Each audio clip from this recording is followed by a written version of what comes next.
Hello everyone, I welcome you once again to my YouTube channel. Please, I want you to subscribe to my YouTube channel, okay? Are you an engineer, a builder, an artisan, or you are into any field?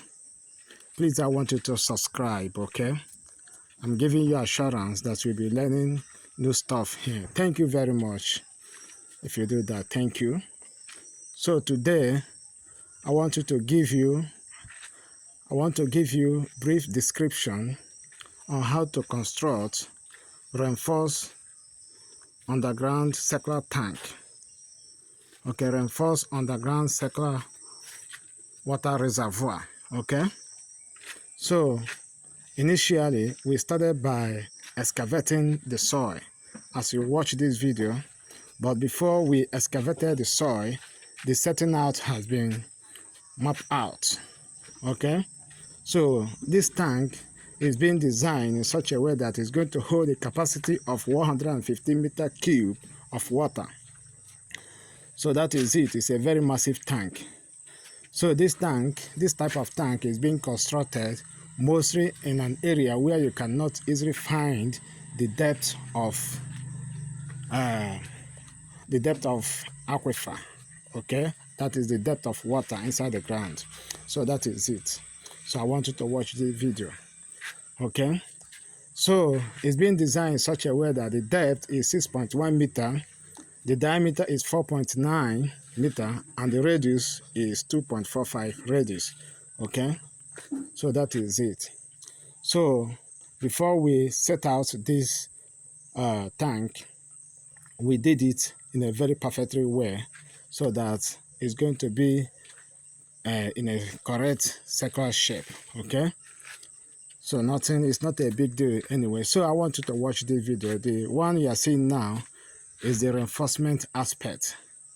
Are you getting me? I want you to see it very well. Okay, yes, I want you to watch it very well. What you are seeing now is the beam.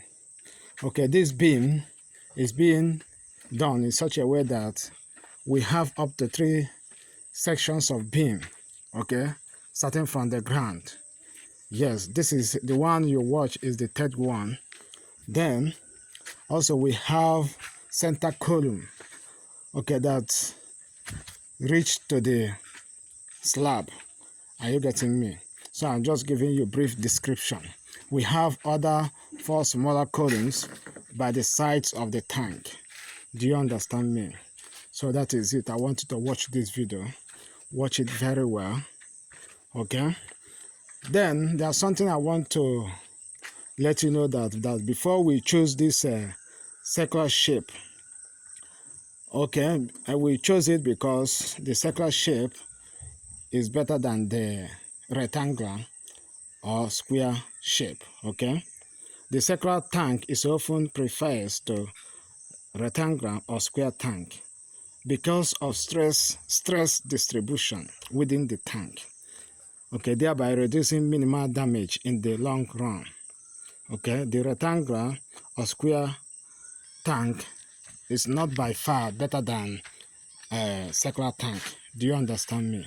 So I just want to give you that hint as well. So I want you to watch this video. This is the final section of the tank. Okay, we have already casted the slab, and as you can watch also, this is the smaller staircase in which you can climb onto the tank. Thank you very much. Please, I want you to subscribe. Thank you very much.